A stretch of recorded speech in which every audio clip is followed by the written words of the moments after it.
Hello friends, स्वागत है आप सभी का आपके अपने यूट्यूब चैनल एग्जाम क्लियर बाबा में। दोस्तों आज हम अध्ययन करेंगे दिल्ली सल्तनत के बारे में, अर्थात सल्तनत कालीन भारत के बारे में। तो शुरू करते हैं दोस्तों। अरबी इस्लामी आक्रमणकारी।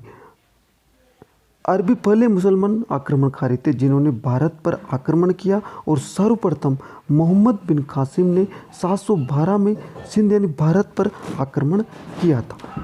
नेक्स्ट है दोस्तों, 11वीं शताब्दी के पूर्वार्ध व 12वीं शताब्दी के उत्तरार्ध में भारत पर तुर्कों ने आक्रमण किया। तुर्की आक्रमण के प्रथम आक्रमण का नेतृत्व महमूद गजनवी ने किया व द्वितीय आक्रमण का नेतृत्व मोहम्मद गोरी ने किया। नेक्स्ट है दोस्तों, महमूद गजनवी व महमूद गोरी। हम इन दोनों के बारे में एक एक करके अपन देखते हैं। नेक्स्ट है दोस्तों, महमूद गजनवी। महमूद गजनवी के बारे में अब हम देखते हैं दोस्तों। इसका उपनाम यामिद उद्दौला था। इतिहासकार अल-बरूनी। भारत पर इसने 17 बार आक्रमण किया। दोस्तों इसने भारत पर कितनी बार किया? 17 बार आक्रमण किया और 1000 से ईस्वी से लेकर के 1027 ईस्वी तक इसने भारत पर आक्रमण किए। जयपाल हिंदू शासक था जिस पर दोस्तों इसने 1000 ईस्वी में महमूद गजनवी ने सर्वप्रथम जयपाल पर आक्रमण किया था। महमूद गजनवी ने दोस्तों गुजरात के सोमनाथ मंदिर पर आक्रमण किया और 1025 में यह आक्रमण किया। महमूद गजनवी का जो कि अंतिम आक्रमण था दोस्तों 1027 में ईस्वी में जाटों पर था। नेक्स्ट है दोस्तों, महमूद गोरी। महमूद गोरी गौर वंश का शासक था और उपनाम था मईजुद्दीन सेम था। पृथ्वीराज चौहान से तराइन का प्रथम व द्वितीय युद्ध इसने लड़ा। प्रथम युद्ध में मोहम्मद गोरी की हार हुई जो कि 1191 में हुआ और उसी के बाद 1192 में द्वितीय युद्ध हुआ जिसमें पृथ्वीराज चौहान की हार हुई और मोहम्मद गोरी की जीत हुई। नेक्स्ट है दोस्तों, दिल्ली सल्तनत राजवंश। दिल्ली सल्तनत राजवंश के बारे में दोस्तों एक एक करके हम देखते हैं। पहले इसके प्रमुख वंश कौन कौन से हैं, संस्थापक कौन से हैं और अंतिम शासक इनका कौन सा है। गुलाम वंश। गुलाम वंश की स्थापना दोस्तों कुतुबुद्दीन ऐबक ने की थी और इसका अंतिम जो शासक था क्यूमर्स को बताया जाता है जो कि 1206 से 1290 तक ये वंश चला था। तो शुरू करते हैं। नेक्स्ट जो दो वंश है दोस्तों, खिलजी वंश। जलालुद्दीन खिलजी और कुतुबुद्दीन मुबारक शाह इसका अंतिम शासक हुआ। तुगलक वंश की स्थापना दोस्तों गयासुद्दीन तुगलक ने की और नासिरुद्दीन महमूद इसका अंतिम शासक हुआ। सैयद वंश दोस्तों खिजर खान ने इसकी स्थापना की थी और अलाउद्दीन आलम शाह इसका अंतिम वंश हुआ। लोधी वंश बहलोल लोधी ने इसकी स्थापना की थी और इब्राहिम लोधी इसका अंतिम शासक हुआ। नेक्स्ट है दोस्तों गुलाम वंश की। गुलाम वंश के बारे में हम डिटेल से देखते हैं। उसे मामलुक वंश भी कहा जाता है। अर्थात किस वंश को मामलुक वंश कहा जाता है दोस्तों? गुलाम वंश को मामलुक वंश भी कहा जाता है। किसको कहा जाता है? मामलुक वंश, गुलाम वंश को कहा जाता है। कुतुबुद्दीन ऐबक 1206 से 1210 गुलाम वंश को दिल्ली का प्रथम तुर्क शासक बताया जाता है। कुतुबुद्दीन ऐबक को दिल्ली का प्रथम तुर्क शासक भी बताया जाता है और इसी ने गुलाम वंश की स्थापना की थी। लाख बख्श ऐबक, कुरान खां, मलिक और सीपलहर और हातिम द्वितीय ये इसके उपनाम है और इसने अपनी राजधानी को लाहौर बनाया। अर्थात कुतुबुद्दीन ऐबक ने दोस्तों अपनी राजधानी को कहाँ बनाया? लाहौर बनाया। नेक्स्ट है दोस्तों, कुव्वत उल इस्लाम मस्जिद जो कि दिल्ली में स्थित है और इस मस्जिद को विष्णु मंदिर को तोड़ करके बनाया गया था। किस मंदिर को? विष्णु मंदिर को तोड़ करके इस मस्जिद का निर्माण कुतुबुद्दीन ने करवाया। सल्तनत काल में निर्मित प्रथम मस्जिद कला करती है। हिंदू मुस्लिम कला में निर्मित प्रथम इमारत भी से माना जाता है दोस्तों।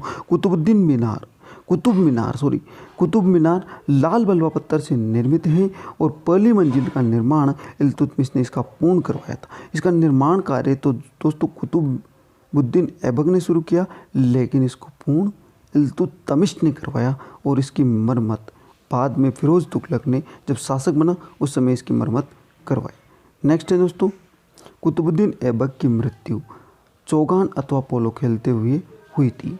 यह भी इम्पोर्टेंट है कि चौगान अथवा पोलो खेलते हुए किस शासक की मृत्यु हुई? वो हुई कुतुबुद्दीन ऐबक की। कब हुई? 1210 में। और कहाँ हुई? लाहौर में इसकी मृत्यु हुई। नेक्स्ट है दोस्तों इल्तुतमिश जो कि 1211 से 1236 तक शासक रहा। प्रथम इल्बरी वंश की स्थापना कर डाली इसने। प्रथम इल्बरी वंश की स्थापना की थी इसने। गुलाम वंश में भी प्रथम इल्बरी वंश किसने चलाया? इल्तुतमिश ने चलाया। संस्थापक था इल्तुतमिश। अंतिम शासक जो था इसका इल्बरी वंश का अंतिम शासक नासिरुद्दीन महमूद था। इसे दिल्ली सल्तनत का वास्तविक संस्थापक भी माना जाता है दोस्तों। इसने गुलामों का गुलाम भी कहा जाता है। ये वेरी इंपॉर्टेंट है कि गुलामों का गुलाम किसे कहा जाता है, तो वह है इल्तुतमिश, जो कि 1211 से 1236 तक शासक रहा। नेक्स्ट है दोस्तों, इसे तुर्कान है चेहलगानी। ये वेरी इंपॉर्टेंट है दोस्तों। तुर्कान है चेहलगानी चालीसा चरगान बंदगान ए शमशी इल्तुतमिश के द्वारा 40 तुर्की गुलामों का दल था। ये किसने गठन किया था इसका?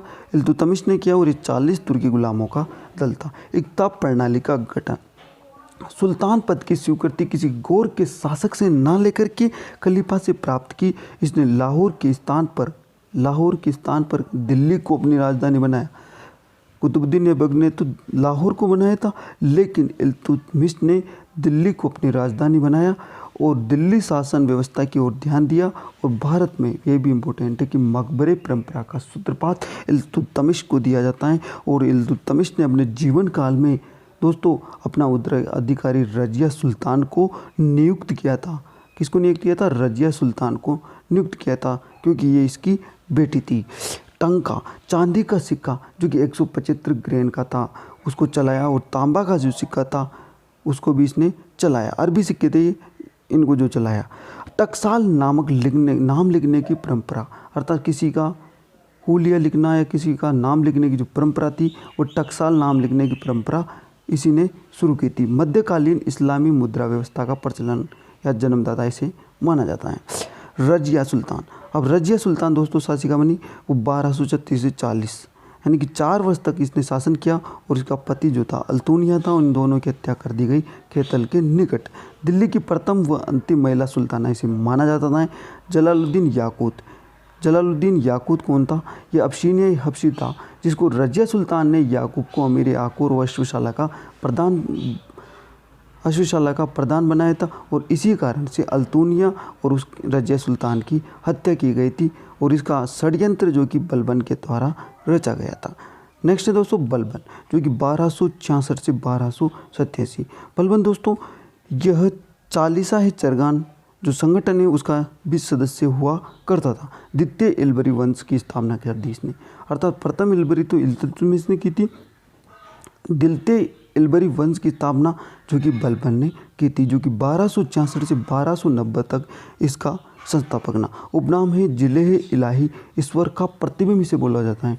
दोस्तों अगर नौरोज़ त्यौहार की बात करें तो ये नौरोज़ त्यौहार ईरानी का त्यौहार है और इसकी शुरुआत भारत में बलबन के द्वारा की गई थी। बलबन ने सिजदा व पाबोस नाम की 2 परंपराएं शुरू की थी। सिजदा में घुटनों पर सिर को झुकाना होता है, अर्थात सुल्तान के सामने जाने पर आपको घुटनों पर सिर को झुका करके बैठना होता था। और पाबोस सुल्तान के पैरों को चूमना होता था। बलबन ने दोस्तों लौह व रक्त की नीति अपनाई। कौन सी नीति अपनाई दोस्तों? लौह व रक्त की नीति किसने अपनाई? बलबन ने अपनाई। और दीवान अर्ज स्थापित किया जिसका नाम था सैन्य विभाग, जिसे दीवान अर्ज बोला जाता। नेक्स्ट है दोस्तों खिलजी वंश। संस्थापक कौन है? जलालुद्दीन खिलजी हैं और इसकी स्थापना 1290 में हुई। जलालुद्दीन खिलजी 1290 से 1296 तक शासक रहा। जलालुद्दीन खिलजी दिल्ली का प्रथम सुल्तान था जिसने उदार निरंकुशवाद को शासन का आधार बनाया और इनका दृष्टिकोण हिंदू जनता के प्रति उदार था। अब आता है दोस्तों नेक्स्ट है जो शासक अलाउद्दीन खिलजी। ये 1296 से 1316 तक शासन किया इसने। उपनाम था इसे जनता का चरवाहा इसे बोला जाता था। खलीफा का नायाब इसे बोला जाता था। सिकंदर सानी इसे बोला जाता था। सिकंदर द्वितीय भी बोला जाता था। यामिन उल खिलाफत बोला जाता था। नासिरी अमीर उल मोमिनीन इसे बोला जाता था। विश्व का सुल्तान, पूर्व मध्यकालीन इतिहासकार, राजनीतिक अर्थशास्त्रज्ञ भी इसे बोला जाता था। अलाउद्दीन खिलजी ने विशाल तथा स्थायी सेना का गठन किया। घोड़ों को दागने की प्रथा आरंभ की। सैनिकों को नगद वेतन, भूमि की वास्तविक आय पर राजस्व निश्चित किया। राज्य की नीति निर्धारण में उलेमा वर्ग का कोई दखल सहन नहीं किया। धर्म पर राज्य का नियंत्रण स्थापित किया। तो इसने क्या किया है दोस्तों? अलाउद्दीन खिलजी ने विशाल तथा स्थायी सेना का गठन किया। बहुत बड़ी इसकी सेना थी और स्थायी थी। वो घोड़ों को दागने की प्रथा आरंभ की, अर्थात घोड़ों पर जो राजकीय घोड़े होते थे उन पे चिन्ह लगा दिया जाता था दाग करके, इसलिए इसने घोड़ों को दागने की प्रथा प्रारंभ की, क्योंकि इस प्रकार से उन घोड़ों को कोई खरीद नहीं सकता था और वह सैनिक भी उन घोड़ों को बेच नहीं सकता था। सैनिकों को नगद वेतन, इससे पहले सैनिकों को भूमि या किसी की उपहार दिया जाता था, लेकिन अलाउद्दीन खिलजी ने पहला ऐसा शासक था जिसने सैनिकों को नगद वेतन देने की प्रथा प्रारंभ की। भूमि की वास्तविक आय पर राजस्व निश्चित किया। भूमि की जितनी भी वास्तविक आय होती थी उस पर राजस्व निश्चित अलाउद्दीन खिलजी ने किया था। राज्य की नीति निर्धारण में उलेमा वर्ग का दखल से नहीं किया। धर्म पर राज्य का नियंत्रण स्थापित किया। नेक्स्ट है दोस्तों बाजार नियंत्रण व्यवस्था। बाजार नियंत्रण व्यवस्था इसने लागू की। वेश्यावृत्ति पर प्रतिबंध इसने लगाया। दक्षिण भारत को जीतने और दिल्ली से उसे अपने अधीन रखने का सफल प्रयास किया गया। चित्तौड़गढ़ विजय 1303 में इसने चित्तौड़गढ़ को विजय किया, जबकि 1301 में अर्थात पहले इसने रणथंभौर को किया, फिर बाद में चित्तौड़गढ़ को विजय किया। ठीक है दोस्तों। अमीर खुसरो पारसी विद्वान था जो कि चित्तौड़गढ़ विजय के समय अलाउद्दीन खिलजी के साथ में था। अमीर खुसरो पारसी विद्वान था जो कि चित्तौड़गढ़ विजय के समय अलाउद्दीन खिलजी के साथ था। मलिक काफूर अलाउद्दीन का सेनापति। दक्षिण विजय का श्रेय इन्हें दिया जाता है और मलिक काफूर को दोस्तों किस नाम जाना जाता है? 1000 दिनारी के नाम से जाना जाता था। अला उल मुल्क। अला उल मुल्क दिल्ली का कोतवाल और एकमात्र सलाहकार। अला उल मुल्क एक ऐसा कोतवाल था जो अलाउद्दीन खिलजी को सलाह दे सकता था। नेक्स्ट है दोस्तों अलाउद्दीन खिलजी द्वारा गठित प्रमुख विभाग। अलाउद्दीन खिलजी ने सेनाए मंडी को गठित किया, जो अलाउद्दीन खिलजी द्वारा गठित अथवा खाद्यान्न बाजार का अधीक्षक, यह खाद्यान्न बाजार का अधीक्षक होता था, जिसका मुख्य कार्य मूल्यों पर नियंत्रण रखना था। अर्थात बाजार में जो चीज़ जितने की है उस चीज़ों पर मूल्यों का नियंत्रण रखना इसका काम था, जिसे सेनाए मंडी कहा जाता था। पहला सेना मलिक कबूल को बनाया गया था, अर्थात मलिक कबूल जो था उसको प्रथम सेना बनाया गया था। बरीद माल के क्रय विक्रय की सूचना सुल्तान को बेचने वाला अधिकारी था। दोस्तों बरीद किसे कहा जाता था? माल के क्रय विक्रय की सूचना सुल्तान को भेजने वाला अधिकारी था। दीवान ए मुस्तकराज अलाउद्दीन खिलजी द्वारा स्थापित राजस्व विभाग था। दीवान ए मुस्तकराज दोस्तों अलाउद्दीन खिलजी द्वारा स्थापित राजस्व विभाग था। दीवान ए रियासत अलाउद्दीन खिलजी द्वारा स्थापित नया पद और इसका कार्य व्यापारी वर्ग पर कठोर नियंत्रण रखना था। मलिक याकूब दोस्तों मलिक याकूब इसका विभाग का सर्वोच्च अधिकारी था, जबकि मलिक कबूल सेनाए मंडी का था। दोस्तों यहाँ पे कन्फ्यूजन होता है कि दीवान ए रियासत विभाग का सर्वोच्च अधिकारी कौन था? मलिक याकूब। मलिक याकूब आप इसको ऐसे देख सकते हो MY, और यह है दोस्तों मलिक कबूल MK, अर्थात MK जो था वो सेनाए मंडी का था, जबकि MY है दीवान ए रियासत का प्रमुख सर्वोच्च अधिकारी था। नेक्स्ट है दोस्तों मुनिहियान अलाउद्दीन के समय गुप्तचर विभाग, इसका प्रमुख बरीद ए मलिक था। मुनिहियान अलाउद्दीन के समय गुप्तचर विभाग, इसका प्रमुख बरीद ए मलिक, अर्थात बरीद ए मलिक किसको बोला जाता है? बरीद ए मलिक मुनिहियान अलाउद्दीन के समय गुप्तचर विभाग का अध्यक्ष हुआ करता था। अलाई दरवाज़ा। नेक्स्ट है दोस्तों अलाई दरवाज़ा। अलाई दरवाज़ा अलाउद्दीन खिलजी द्वारा 1303 में दिल्ली में निर्मित कुतुब मीनार का प्रवेश द्वार है और इसका गुंबद भारत में सही वैज्ञानिक विधि से बना हुआ है। प्रथम गुंबद है और ये भारत की पहली इमारत है जिसमें केवल इस्लामी पद्धतियों का प्रयोग हुआ है। 4 जनवरी 1316 को अलाउद्दीन खिलजी की मृत्यु, जिसे जामा मस्जिद के सामने दफनाया गया है, अर्थात 4 जनवरी 1316 को अलाउद्दीन खिलजी की मृत्यु हुई और जिसे जामा मस्जिद के सामने। नेक्स्ट है दोस्तों कुतुबुद्दीन मुबारक शाह 1316 से 1320। यह खिलजी वंश का अंतिम शासक था, सल्तनत का प्रथम शासक जिसने स्वयं को खलीफा घोषित किया और खिलाफत-उल-लह की उपाधि धारण की। नेक्स्ट वंश है तुगलक वंश। तुगलक वंश जो कि 1320 से 1414 ईस्वी तक चला। गयासुद्दीन तुगलक गाजी मलक 20 से 25 गाजी मलिक 1320 से 25 तुगलक वंश का संस्थापक था और दिल्ली का प्रथम सुल्तान था जिसने अपने नाम के साथ गाजी शब्द जोड़ा था। अर्थात दोस्तों दिल्ली का प्रथम सुल्तान था जिसने अपने नाम के साथ गाजी शब्द जोड़ा था। नहर निर्माण करने वाला प्रथम दिल्ली सुल्तान इसे माना जाता है। निजामुद्दीन औलिया प्रथम सूफी संत था जिसने तुगलक से कहा था कि दिल्ली अभी दूर है। मोहम्मद बिन तुगलक उपनाम है शैतान का साथी, उल्गू खां, जूना खां, सुल्तान ए कामिल, सुल्तान ए आदिल, पागल सुल्तान और अपने युग का अरस्तु। एलिफिस्टन इतिहासकार महमूद तुगलक में पागलपन का कुछ अंश पाया, इस कारण इसे पागल सुल्तान भी कहा। किसने पाया? एलिफिस्टन इतिहासकार ने पागल सुल्तान कहा इसे मोहम्मद बिन तुगलक को। दोआब तुगलक ने यहाँ पर कर वृद्धि करते ही दुर्भाग्य से अकाल पड़ गया और राजधानी परिवर्तन, अर्थात दोस्तों दिल्ली से देवगिरी इसने राजधानी को परिवर्तन किया। मोहम्मद बिन तुगलक ने दिल्ली से देवगिरी के अंदर राजधानी को परिवर्तन किया। सांकेतिक मुद्रा का प्रचलन, चांदी के सिक्के यानी टंके के स्थान पर, चांदी का जो सिक्का होता है उसे टंका कहा जाता था, उसके स्थान पर कांसे के सिक्के डलवाए और उनका मूल्य चांदी के सिक्कों के बराबर मानने को प्रजा से कहा। नेक्स्ट है दोस्तों Ibn Battuta. Ibn Battuta Morocco का निवासी था। 1333 में मोहम्मद बिन तुगलक के शासनकाल में भारत आया था। तो रहने वाला कहाँ का था दोस्तों? ये मोरक्को का निवासी था और 1333 ईस्वी में मोहम्मद बिन तुगलक के शासनकाल में भारत आया था। इसे दिल्ली का प्रमुख यानी काजी बनाया गया और 1342 में सुल्तान के राजदूत के रूप में चीन भी गया, अर्थात इल्तुतमिश के राजदूत के रूप में ये चीन गया। कब गया? 1342 में। तुगलक अकाल पीड़ितों को सहायता देने वाले दिल्ली सल्तनत का प्रथम सुल्तान था।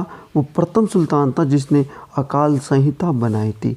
तुगलक पहला सुल्तान था जिसने अकाल संहिता बनाई थी। दीवान है कोही विभाग दोस्तों तुगलक द्वारा स्थापित खर्च विभाग था जो कि 20 मार्च 1351 को सिंध के अमीर तक के विद्रोह को दबाते हुए दिल्ली सुल्तान की थट्टा में इसकी मृत्यु हो गई। 20 मार्च 1351 को सिंध के अमीर तकी के विद्रोह को दबाते हुए सुल्तान की थट्टा में मृत्यु हो गई। नेक्स्ट है दोस्तों बदायूं ने लिखा। बदायूं ने सुल्तान के बारे में लिखा कि सुल्तान को उसकी प्रजा से और प्रजा को सुल्तान से मुक्ति मिल गई। मोहम्मद बिन तुगलक की मृत्यु के पर बदायूं ने क्या लिखा? सुल्तान को उसकी प्रजा से और प्रजा को उसकी सुल्तान से मुक्ति मिल गई। नेक्स्ट शासक हैं दोस्तों फिरोज शाह तुगलक। फिरोज शाह तुगलक जो है 1351 से 88 तक शासक रहा।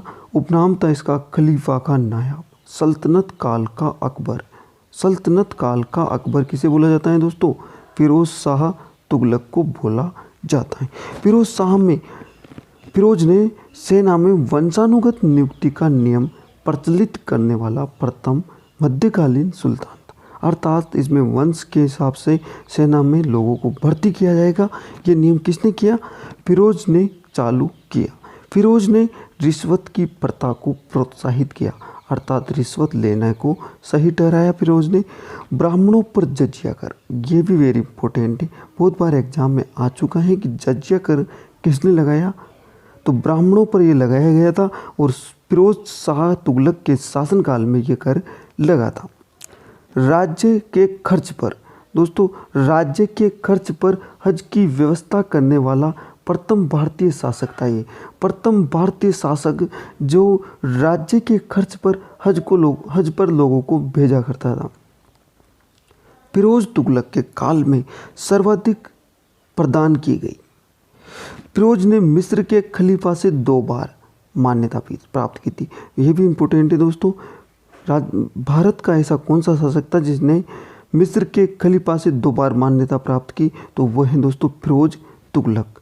नेक्स्ट है दोस्तों हक है शर्ब, सिंचाई करता ही। हक है शर्ब जिसे बोला जाता था सिंचाई कर। संचित भूमि के उत्पादन का 10वां भाग सर्वप्रथम फिरोज ने इस कर को लगाया। खैराती दवाखाना अथवा दरवाजा। खेराती दवाखाना अथवा दरवाज़ा, जिसे दार उल शफा भी बोला जाता था, जो कि रोगियों की चिकित्सा सुविधा के लिए खोला गया था। धूपगढ़ी जलगढ़ी, फिरोज ने इनका आविष्कार किया। रोजगार का दफ्तर, दिल्ली में फिरोज ने बेरोजगारों के लिए रोजगार का दफ्तर लगाया दोस्तों। और धूपगढ़ी जलगढ़ी फिरोज ने इसका आविष्कार किया। दीवान बंदगान, दासों के लिए स्थापित एक पृथक विभाग था। फिरोज तुगलक के पास दासों की एक बड़ी संख्या थी। कितनी थी? 1,80,000 जो कि दास थे वो फिरोज तुगलक के पास थे। अर्ज ए बंदगान विभाग का संबंध दोस्तों दासों की भर्ती और निरीक्षण करने वाला अधिकारी होता था, जिसे अर्ज ए बंदगान कहा जाता था। नेक्स्ट है दोस्तों फुतुहाते फिरोज शाही। फुतुहाते फिरोज शाही फिरोज तुगलक द्वारा लिखित स्वयं की आत्मकथा है, जिसका शाब्दिक अर्थ फिरोज की विजय है। फिरोज की विजय है। फिरोज शाह तुगलक द्वारा लिखित स्वयं की आत्मकथा फुतुहाते फिरोज शाही फारसी भाषा में लिखा गया ग्रंथ दीवान खेरात, दीवान सपा, फिरोज शासक फिरोज तुगलक द्वारा स्थापित विभाग। फिरोज तुगलक के द्वारा स्थापित विभाग कौन कौन से हैं? दीवान खेरात, दीवान सपा हैं, जिनको फिरोज तुगलक ने स्थापना की थी। जौनपुर इब्राहिम सूर जौनपुर के सरकी वंश का सबसे योग्य शासक था। जौनपुर को भारत में पूर्व का सिराज कहा जाता है। दोस्तों ये भी एग्जाम में बहुत बार पूछा जा चुका है कि भारत में पूर्व का सिराज किसे कहा जाता है, तो वह है जौनपुर। फिरोज तुगलक ने उत्तर प्रदेश में गोमती नदी के किनारे जूना का मोहम्मद तुगलक की स्मृति में जौनपुर की नींव रखी थी। तो किसकी स्मृति में रखी दोस्तों? जूना का मोहम्मद की तुगलक की स्मृति में जौनपुर की नींव रखी। दिल्ली टोपरा स्तंभ, दिल्ली मेरठ स्तंभ फिरोज तुगलक के समय इन्हें नौकाओं द्वारा टोपरा से दिल्ली लाया गया था। महमूद शाह तुगलक, जो कि तुगलक वंश का अंतिम शासक हैं। अंतिम शासक कौन है दोस्तों? महमूद शाह तुगलक है। तैमूर लंग ने 17 दिसंबर 1398 में दिल्ली पर आक्रमण किया, जिसमें महमूद शाह पराजित हुआ। नेक्स्ट वंश है सैयद वंश। नेक्स्ट वंश कौन सा है? सैयद वंश है दोस्तों। और सैयद वंश की स्थापना दोस्तों खिज्र खान ने की थी। और सैयद वंश की को मतलब इसका उपनाम क्या था? रेत ए आला इसे बोला जाता था। ये 1414 से 1421 तक इसका शासक रहा। और इसके अन्य जो शासक हुए वो इतने इम्पोर्टेंट नहीं है, क्योंकि एग्जाम में कभी पूछे नहीं जाते, इसलिए हमने उसको नहीं बताया। नेक्स्ट वंश आता है दोस्तों लोधी वंश, जो कि सल्तनत का अंतिम वंश भी है। और इसकी स्थापना सल्तनत युग में दिल्ली पर शासन करने वाले राजवंशों में अंतिम राजवंश लोधियों का था। बहलोल लोधी, इसने 1451 से 89 तक ये रहा शासक। और बहलोल लोधी ने लोधी वंश की नींव डाली। उपनाम खान है, जहाँ अमीरों का अमीर परजंत पुत्र इसे बोला जाता था। बहलोल लोधी ने राजत्व सिद्धांत में सम्मान में प्रथम नीति अपनाई थी। अर्थात दोस्तों बहलोल लोधी ने जो राजत्व सिद्धांत में सम्मान में प्रथम नीति अपनाई थी। अब देखते हैं नेक्स्ट शासक सिकंदर लोधी हुआ, और वह 1489 से 1517 लोधी वंश का सर्वश्रेष्ठ शासक रहा। 1506 में यमुना नदी पर आगरा की स्थापना की। दिल्ली के स्थान पर आगरा को राजधानी बनाया। अर्थात आगरा की स्थापना किसने की थी? सिकंदर लोधी ने की थी। और ये जानकारी दोस्तों हमने लिखी है कक्षा 10वीं की जो बुक चलती है RBSC, उसके अंदर ये जानकारी दे रखी है। 1506 में यमुना नदी पर आगरा की स्थापना, दिल्ली के स्थान पर आगरा को अपनी राजधानी बनाया। उपनाम क्या था सिकंदर लोधी का? गुलरुखी। फारसी जबान है हिंदवी। इसी भाषा का अध्ययन सर्वप्रथम हिंदुओं में इसी काल में प्रारंभ हुआ। अर्थात सिकंदर लोधी के काल में फारसी भाषा का जो अध्ययन है हिंदुओं ने किया, वो किया सिकंदर लोधी के शासनकाल में। सिकंदरी लोधी द्वारा चलाई गई 29 अंगुल या 32 इंच की होती थी। अर्थात माप की जो पद्धति थी सिकंदर लोधी के द्वारा चलाई गई थी। नेक्स्ट है दोस्तों इब्राहिम लोधी, जो कि 1517 से 1526 तक दिल्ली सल्तनत का शासक रहा और इब्राहिम लोदी 1517 ईस्वी में मेवाड़ के राणा सागा से घाटोली खातोली के युद्ध में पराजित हुआ। 21 अप्रैल 1526 में पानीपत का प्रथम युद्ध हुआ और हरियाणा के करनाल जिले के पास ये युद्ध हुआ और इसमें इब्राहिम लोदी मारा गया और बाबर विजेता रहा और इसके बाद बाबर ने मुगल साम्राज्य की स्थापना करी। इब्राहिम लोदी दिल्ली सल्तनत का अंतिम सुल्तान था।